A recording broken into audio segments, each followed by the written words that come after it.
Greetings, it's M2 Managing Managers. Today, the operating envelope, which is how do you help your frontline workers have pride in work reliably and routinely, even when you're not managing that team directly because you're two levels up. The operating envelope, we believe, has something to teach us all. And I'm excited because this particular formulation is somewhat new for me, even though I've been thinking about it for 20 years. Let me explain. So I've long loved the phrase autonomy within clear boundaries. I touched on that. I've yearned for it for myself. I've talked to clients about, are you giving people autonomy within clear boundaries? I asked frontline workers or middle managers, hey, do you have autonomy within clear boundaries? What would you want to change so that it was more that way for you? But I didn't have a really tight definition of what that actually meant, or a step-by-step process for making sure you've done it.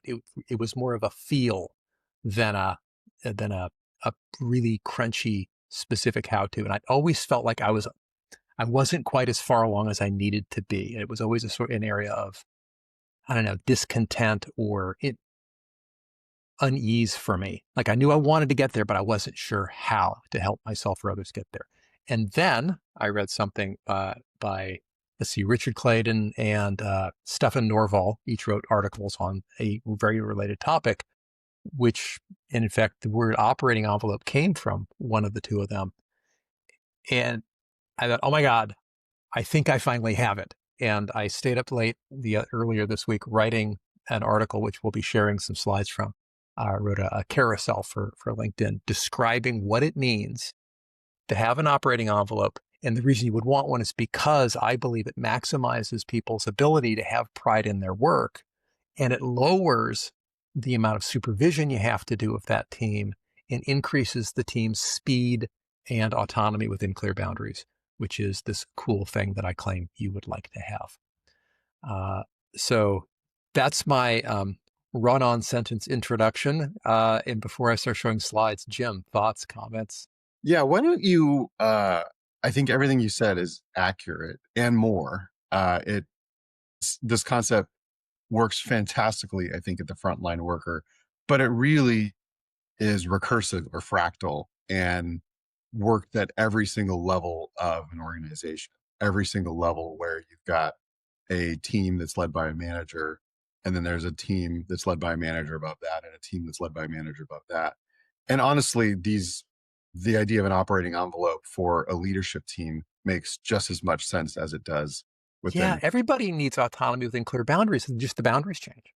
The Well, and definition of how autonomy I is look going to be at the that, same. my version of that is like, let's define the playing field. Like all of the things that whether you call it guardrails or whether you call it playing field, like when you give people a clear field and say, look, there's a goalpost over here, there's a goalpost over here, and here's what out of bounds is. Within that, like throw the ball, like have fun, Call play, some plays, do some create great audibles, things. Yeah. improvise, run plays we agreed to, whatever.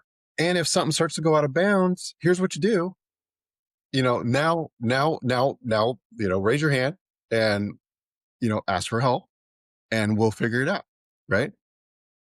Nice. So here's my claim is that operating envelopes create the preconditions for pride in work. I don't know that they create pride in work. They create the ability to have pride in work because we make sure that people have the ability to decide.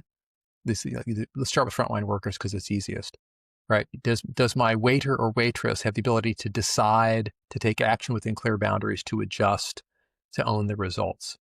And when that's all true, they can feel pride of ownership and they can learn wicked fast because their learning loop is very, very quick. And they know it. For example, is a waitress allowed, if I come into someplace and say, hey, I want a BLT, and there's no BLT on the menu, but they have those ingredients in the back. Like they literally, technically, physically could assemble a BLT for me. Does she feel like she could say, I think we could make that for you, even though it's not on the menu and there's no obvious way to bill for it.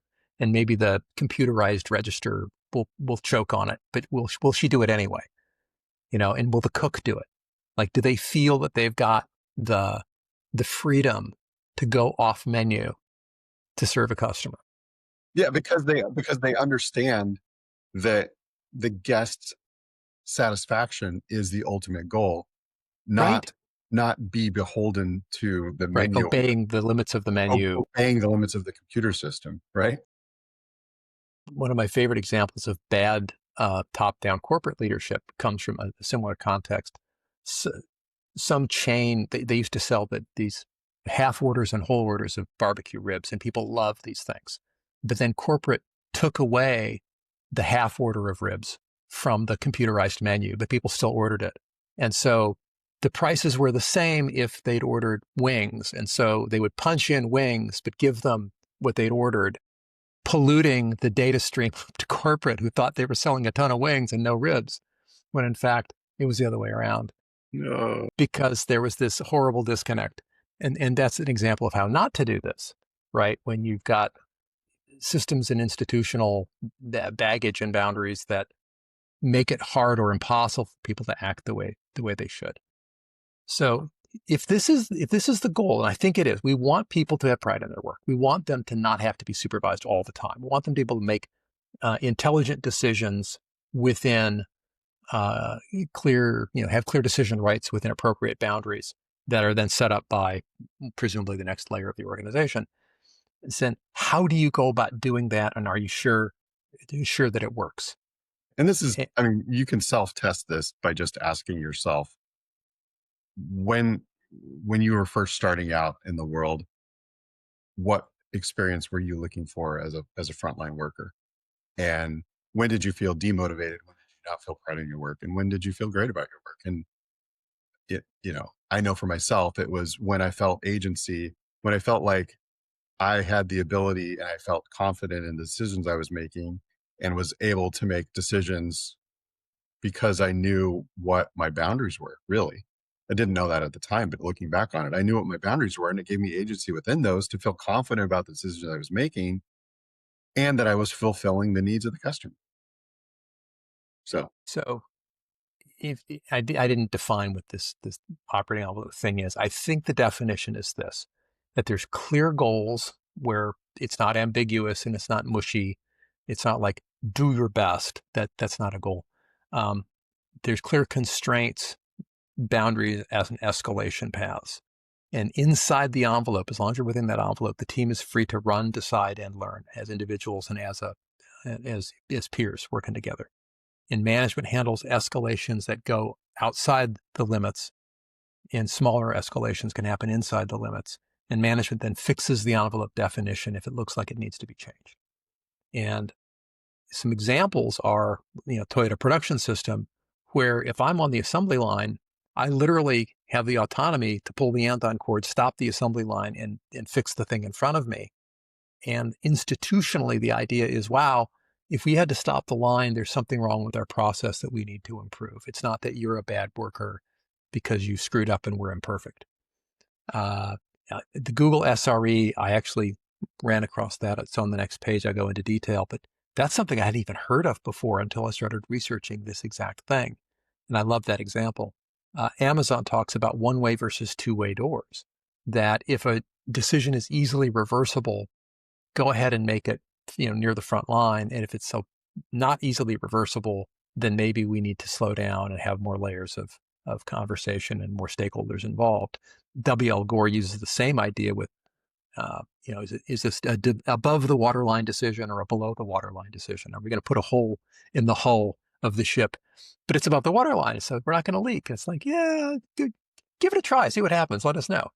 But if it's below the waterline, it's like, yeah, that could be really impactful. Maybe we're more careful. The Netflix example of context and not control. They like to give people a lot of context so they can make smart decisions rather than try to control their decisions. And Ritz-Carlton gives really good customer service because of what they call their key success factors, which has a lot to do with teaching people what to do.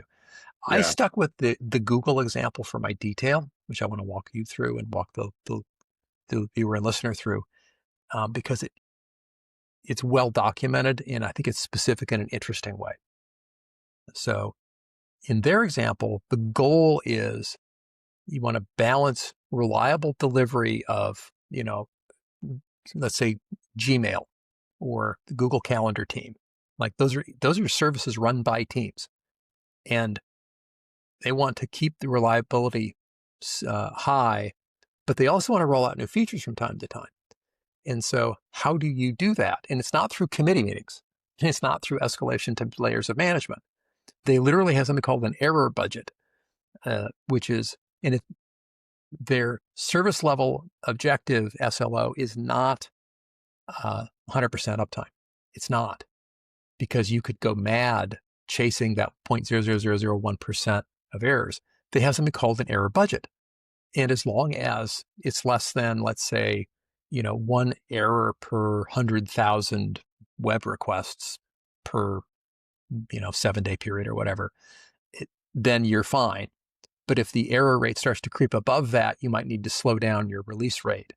Or, if the error budget or the burn rate starts getting too high, the team can choose to hold back new releases or focus on incidents or do some repair work.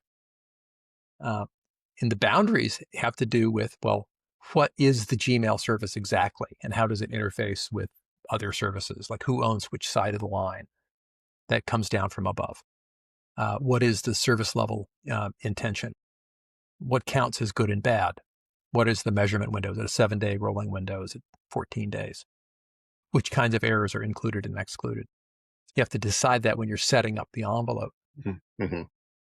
And so, as the boss, you're going to create these maybe in dialogue with your workers, but then you're going to let them run it. Mm-hmm. And then, you set, as the boss, you set risk tolerances, you can remove blockers, and you can set policies.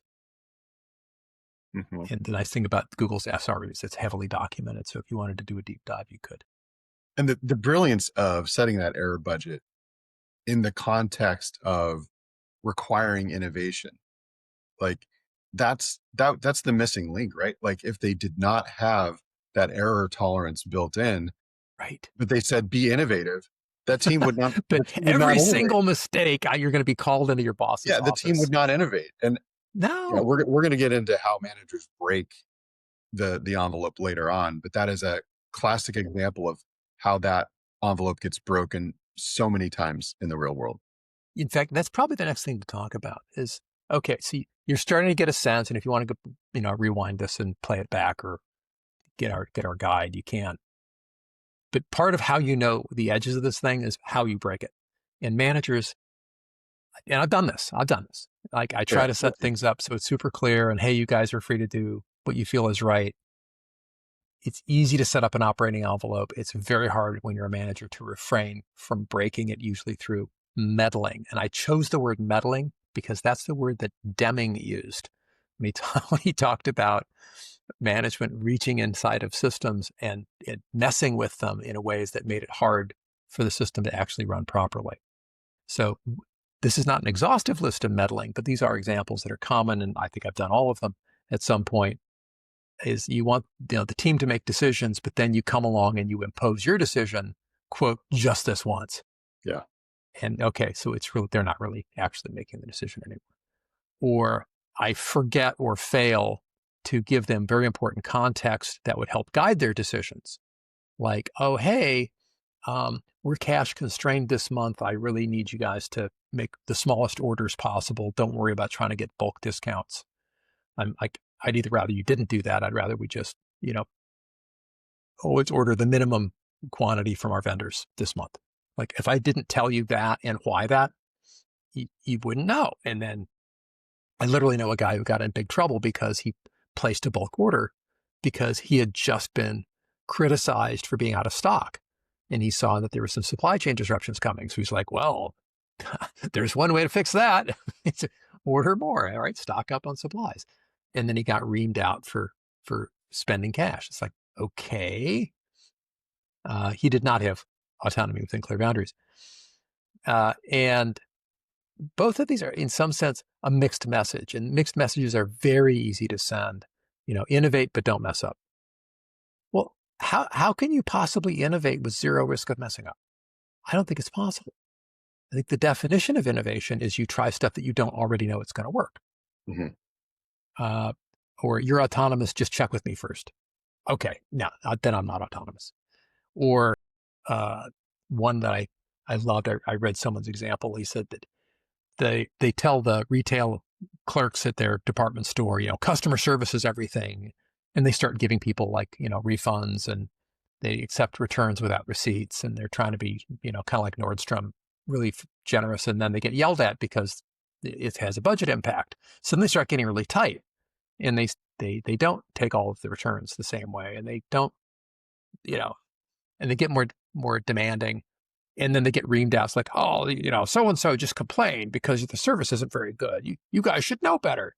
It's like, okay, you can't win for losing in a circumstance like that. Or the And most what dangerous, makes go ahead. yeah, The most well, dangerous mixed message is when the manager says one thing is the focus, but every time that they walk into the room, the thing that they actually inspect is something completely different from that. So in my career, I yeah, saw time and time again, and it was almost done at the enterprise level of saying the most important thing to us is guest service. Like our guests are number one. But as soon as every single regional manager walked through the door, the first thing they looked at was the P&L. It's like, okay, like so we to say customer satisfaction, but we behave the profit line levels level and manager, like the saying I learned early in my career was they respect what you inspect. And so the first thing you inspect is the operating statement. Guess what? That's what they're going to respect.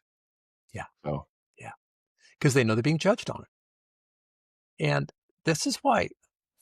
So the definition of culture, I think it was Cotter who said this, that culture is defined by what management pays attention to. And it's the behaved or the experienced or the perceived criteria by which, say, raises and promotions are given out, not the stated rules, but the behaved rules. And if we say we want innovation and customer service, but we promote the guy with the tightest, P&L and the biggest margins and the high turnover and low customer satisfaction scores, but he really squeezes every penny. It's like, okay, you're saying one thing, but you're behaving something very different. And people are not stupid. They'll pick up on that, and they'll either start behaving the way the behavior is being rewarded, or they'll follow the spoken word and then feel betrayed because they have been, or they'll just talk about politics, or they'll just feel so psychically manipulated and whiplashed that they'll opt out of the organization, or they'll just keep showing up, but they really won't give it their all because it doesn't feel like a game they can win. yeah, yeah, and the context trap is almost as insidious and dangerous as well.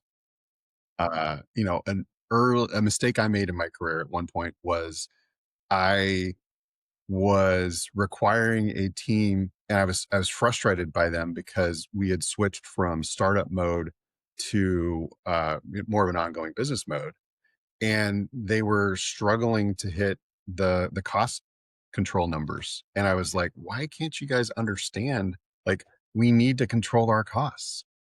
And then I literally was listening to the No Rules Rules Netflix book, listening to the part about context, not control. And it, the heavens opened and the light came down. And there I was at the bottom of my driveway, blower in hand, when the epiphany hit me. I had been shielding them from the budget constraints that we were under. They didn't really fully understand the financial position that we were in and that we needed to be profitable within 18 months. Like, I thought I was protecting them from that information so that they didn't have to worry about it. But in reality, I was withholding crucial context that they needed. So I hit a reboot. I also realized they didn't have context around what that even meant. And if I just gave them the budget, it would literally scare the ever living everything out of them because it did not look good, right? But we were on a path to get good. We just needed to get the costs in line and we were going to be fine. So I literally did a budget context meeting and I walked through the entire budget with them so that they understood what the budget was, how it worked, what the path was, and where they fit into it. Once they did that, holy crikey. Like, these guys, they were so good. They were such an amazing team. When they had that, when they had the same information and were working from the same information that I was working from, they made better decisions faster and more reactively than I ever could have Yeah, alone from a high top down. responsiveness, high Yeah, granularity. it was one of the biggest, most important lessons that I learned in my entire career as a CEO. And it's one of the biggest mistakes that I see made when I work with other leaders and entrepreneurs. Right, not giving enough detail, enough context to empower people to make smart trade-offs and smart decisions. Because if I don't know those facts, how can I make decisions that take those facts into account? Oh, wait, I can't. All I can do is do my best, and then you overrule me based on the secret knowledge in your head. Yeah. And the biggest And then I just symptom have of to that, come to you and say, Mother, may I all the time. the biggest symptom of that is when I hear my people just don't make good decisions. So if you say that to yourself, like if you say, why can't they make good decisions? The first question that I trained myself to ask is, why? What information are they lacking? There's something called open book management you probably heard of. Jack Stack wrote a book called The Great Game of Business. There's several. And they universally suggest, and I've heard very good stories of this, and I've seen it in action myself as you have, that providing people with the data they need, including data you might want to keep to yourself. I don't want to know how much money we're making. Well, really, do you really not trust your people that much? Do you think that they think that you're poor? Do you think that they think that you ought not make any money as the person signing the front of the paychecks and taking all the risks? And, coming in early, staying late. You really think they think that? I mean, maybe they do, but maybe, okay, then you have a bigger conversation with them about the nature of nature of entrepreneurship and risk taking. Um, but I'd never begrudged anybody I worked for the money they made because they did all this work to assemble the capital structure to enable a job to come into existence where I could like show up and get a reliable Again, paycheck. That was it's awesome. about share the context, right? Like, hey Yeah. guys, yeah, I make a lot of money, and here's why, and here's what I put into it, and here's how I got here, and Yeah, and we're I three just bad decisions from me being broke and having to, go get a job at yeah, Denny's. yeah, sure, yeah. Again, share the context. Like, people are always smarter than oftentimes they're given credit for. Yeah, Almost always. Like, yeah. Yeah, so, uh, we talked about manager meddling and, please don't do that. Um, I wanna also look at the division of labor mhm, as I understand it, and that is your frontline worker is going to, as I say, run inside the envelope. If the envelope is clearly defined, it should be really straightforward as to what does it mean to run inside the envelope. Right. And my job is to do the work, get better at doing the work, and learn. And you can learn very, very quickly within clear boundaries. You might have a team where they set their own schedule, right? That could be a thing that the team does. Bertzorg is a great example. They're a Dutch group that does visiting nurse programs, and they deliver exceptional service at 30% lower cost than any of their competitors. They're studied around the world for their approach. And they have extremely clear boundaries. And these work teams are between 6 and 12 people. If they get larger than 12, they break them in two. If they get smaller than 6, they merge them together. So it's always between 6 and 12, which is a very good number for a team for coordination. mhm. And they literally own their own schedule. They're co-located and they have a geography that's theirs, and they are visiting nurses for all of the people who need visiting nurse services paid for by the Dutch government in this geography. And it's like, who's going to cover what? And it's highly, highly integrated. And they decide as a group, who's working which day, who's covering which patient, what should we do about this patient? Who do we escalate to a higher level of care with a doctor?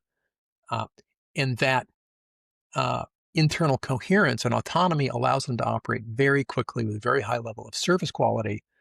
And there's very little, mother may I up to the mothership. There's very little asking permission.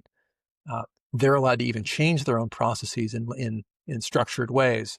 And if enough other teams like what that team is doing, they can choose to adopt those new approaches. But management doesn't have the power to impose very much onto them. which they take as a great responsibility, and they do really well. So the frontline worker runs inside the envelope, however it's been defined. You as you as the manager of managers are there to teach your managers how to set these things up. Hmm. And the frontline manager is there to set the operating envelope, handle the escalations that go outside the envelope, and respect the team decisions that are inside, among other things. There's a little bit more to it than that. But Hmm. that should give you a feel for it. Um, So trying to think. let's switch and talk about like what are the preconditions that make this really work? Mm-hmm. Mm-hmm. And Okay. In other words, who do I need to be and who do my staff need to be? exactly. Like, Okay. well, probably more important, who do I need to be as Yeah, a we'll leader? start there. Yeah. And what kind of managers do I need to have working for me, and how do I need to develop them in order to execute this at a high level? Because if you're trying to execute this with people who are perhaps underskilled in leadership capacity, they're going to meddle by accident, right? They're not going to be self-aware enough to do that. They may have trouble creating the clear accountabilities because they are overly worried about being nice and liked, or they may be over requirers who are, trying to lead by task list, and are completely pedantic about error rates or things like that, and inadvertently sending the signals and not creating the trust necessary for the team to realize, oh, we really do have autonomy here. Like, there's all these fail modes. Yeah. So give you one example. If somebody has quote bad news unquote, let's say there's two flavors. It's within the envelope or it blows past the envelope boundary. All right, those are two different failures. And whichever one they come to you with, if they say, "Hey, boss, we have an error. It's inside the envelope, but we do have it. Just thought you might want to know, but we're working on it." If you then pounce in to like help fix things, you've just broken the boundaries of that envelope. And you might do it out of fear. You might do it out of insecurity. You might do it because you think that's what a boss is supposed to do is to must save the customer. Sir. Well, actually, no, your job is not to teleport in and take over every time there's a glitch. But how do you refrain from that? And I think that takes a certain amount of, as you said, self-awareness, which has two flavors. You have to know your own emotions as you're feeling them, which can be hard. I struggled with that for years. And there's also how you land for others and how Hmm. you're impacting them. Hmm. And so there's the internal self-awareness and there's the external self-awareness. And if it's low, or if you're driven by fear, or the last place you worked, you get yelled at and you're worried that okay, we say autonomy within clear boundaries, but he's going to yell at me any minute. I know he is, Jim. I know it. Ah, and I and so what's the countermeasure for that? I think the countermeasure for that is to learn the skills of the sage mind, is to learn the self mastery that we teach in the TXL system, to uh, be able to shift your brain activity out of anxiety and fear and anger into calm, curious empathy. Shift that activity deliberately. It could be deep breathing. It could be feeling your fingertips. It could be noticing the colors in the room. Remember that you want to be your best self so you can help others be their best selves. You can ask yourself, if I were being my best self, what would I be saying and doing right now? I love that question. Cy Wakeman is the one who first said that in my hearing. He said, if you were being your best self right now, what would you be saying and doing? It's like, oh, yeah. And you think about your best self, like, yeah, I could do that. And to be able to shift you so that you can then shift others. And a lot of the reasons for managers meddling inside of operating envelopes, either the envelope isn't well defined, or they feel driven by an insecurity, a fear, a worry, Yeah, and that's anxiety. self-sabotaging behavior that is pushing them to meddle. Yeah, any Or of the nine most common right, saboteurs right, can cause you to transgress. right. Or in reverse, the reason why something that needs to be escalated isn't escalated is because adequate trust doesn't exist. Right? I'm going to hide the mistake. I'm going to hide the problem Right. because I don't want to Because I don't deal feel with the because I emotional. don't feel safe. Yeah. Yeah, I'll And get that's yelled at. I'll get criticized. It won't make anything better. I'll be second guessed. Yeah. So just by the way, Toyota, when someone pulls the andon cord at Toyota, no one yells at that worker and says, "What are you doing? You're disrupting the flow." It's thank you. Great job. Like the way to hear bad news, there's a great manager tools episode on how to hear bad news as the boss. And you are always calm and grateful. Like, thank you so much for telling me, because what you want to do is you don't contrast the bad news with good news. You don't contrast it with what you wish had happened. You contrast getting the bad news with Again, having the bad not news be getting true, that. but you don't know about it. Right. Yeah. Yeah. It's like, I'd much rather know than not know. It's like, oh yeah, there's a sinkhole opening up next to the building. Okay. The person reporting it probably didn't cause it. And honestly, even if they did, you still want to know versus not know. So yeah. Yeah. Good stuff. Okay. So if I'm setting up, if I want to set up an operating envelope, what I first need to do, I think, is make sure I'm in a place to do it, but I've got the skills and the abilities, and I've got the sage mind where I'm not going to, use my fear won't hijack me and cause me to sabotage the process. That I build the kind of relationship with people that when I say this, they believe me because we have a relationship of high trust. That I know how to talk about. Let's say they break the boundaries. It's like, we had an agreement that you were going to stay in the boundaries, and Yeah. dude, you didn't do that. Yeah. uh, I need to tell you something. You might not want to hear it, but I kind of need to tell you. That's not what we want to do. In the future, could you do that differently, please? Maybe it's my fault for not teaching you better, so let me teach you now. Uh, but and get them back on course. And if you don't have the skills of giving, both positive and correcting feedback, if you don't have the kind of relationship you need to have where people have a baseline of trust with you, if you don't know each person working for you as a unique individual well enough to know how they take things or how to approach them or what's going on in their life, uh, then you will struggle unnecessarily to set up and maintain a performance envelope, an operating envelope like this.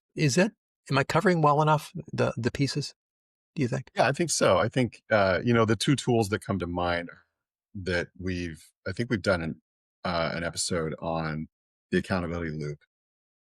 I don't think we have yet. Oh, we need to do. That's shocking. I know. That is actually shocking. We need to do an accountability loop episode because I think it is a parallel tool and a tool that used in conjunction with the envelope concept creates a massive amount of clarity that is necessary for this to work well.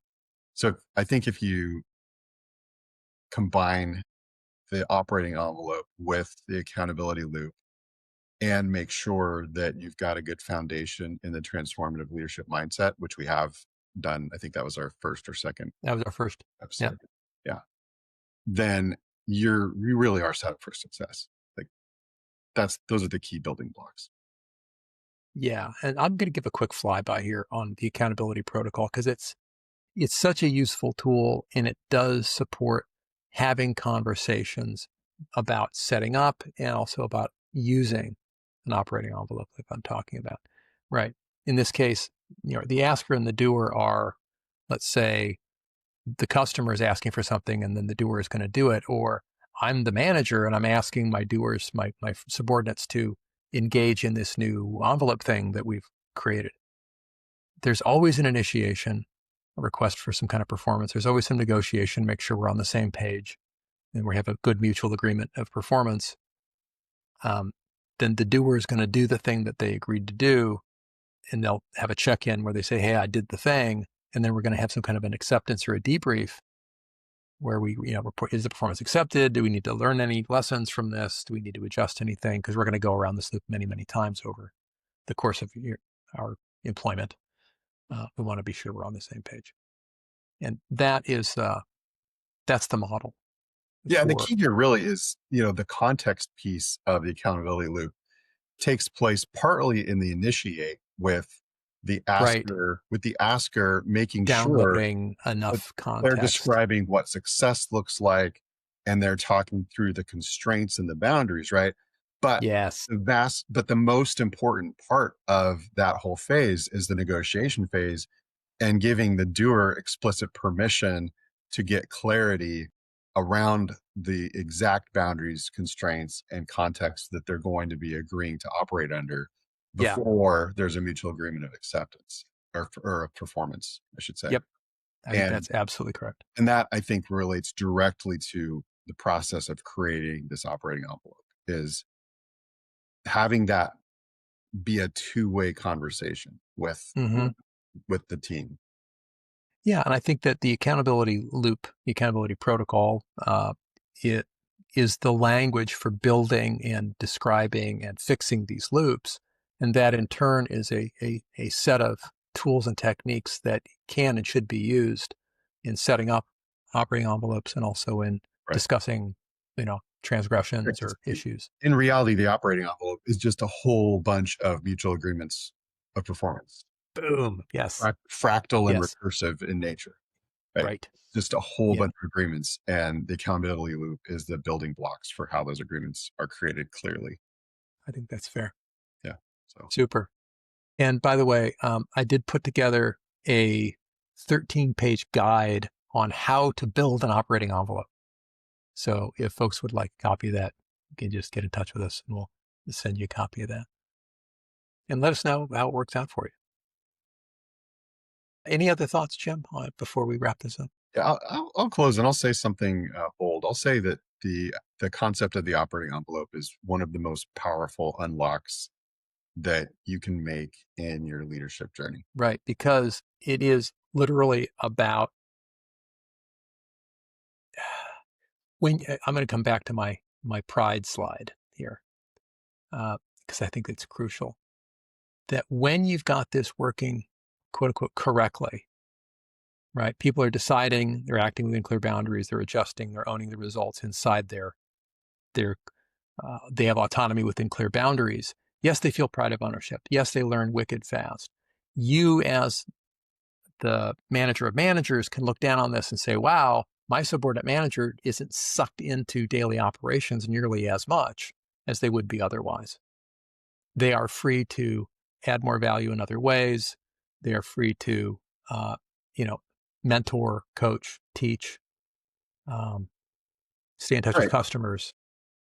And performance wise, I mean, in my own lived example of this, when Yeah. I gave that team the context that they needed to make the cost control decisions that needed to be made, they innovated incredibly and created amazing analytical tools that helped them dial in costs that I never could have done on my own. If I was directing it from the top, we would have gotten maybe 50% of the cost reduction at best, but because they understood the boundaries and they had this playing field and they had the context necessary to do it, they got better faster than I could have ever done that on my own. And the result was that the business performed. And we see this over and over and over again when teams are given, I mean, this is the Stanley McChrystal team of teams concept. This is Yeah. that's another version of this operating envelope concept, just from a slightly different perspective. And it's always faster, it's always stronger, it's always better. And part of that reason is because of the experience of the worker within that system. Like, it's what we all you got to do is just pay attention to your own body. Like, when you think about the work that makes you feel good about coming to work, this is the kind of work. Yeah. So why we don't why every organization doesn't strive to create this style of work for everyone is lost on me, honestly. Like, it Well, is. once you get a taste of it, you're never going to want to go back. No. And No, once or should once you? once your team starts to experience it, you will be shocked, amazed, and awed by the things that they will do. Yeah, it unlocks their creativity, it unlocks their innovation. Instead of one brain, yours, trying to solve these problems, you've got half a dozen brains all working on stuff. They've got different background. They've got their own networks of people. They've got, lived life experiences that they can bring to bear that you have no idea about. Yeah, the explosion of creativity and problem And all solving you gotta is do is get out of the way. once you give them the pieces. Yeah. And then choirs of angels will sing you to your rest. And on that note, we there will always be challenges because the environment's always changing, and we'll talk more about that maybe another time. But so this was Maybe we'll do a special VIP episode where Thomas sings as a choir of angels. and for and if you pay us extra, I won't sing. So so there's that possibility. I can't carry a tune in a bucket, honestly. Uh, so thank you, Jim, for helping me make better sense of what I thought I understood here, and helping the viewers and the listeners uh, get their hands on this. This really is. We want so much to make your life better as the manager of managers, and the way we do that is we help you teach your frontline managers how to lead really, really well, so that your frontline workers have joy at work and can unlock their creativity and have this kind of ownership and pride in work, and bring uh, their creative best to solving problems. Every workplace could be like that, we believe, and we'd love to help you to get there. We've seen it, we've done it, we want it for others. Because honestly, why would you live any other way? Once you've seen it, you will never tolerate less than that. Okay, there we go. So we look forward to seeing you in another episode in the future. Again, in the meantime, thank you, Jim, so much for joining me, and thank you all for listening Really and good stuff. watching. Yeah. Okay, take care. Cheers.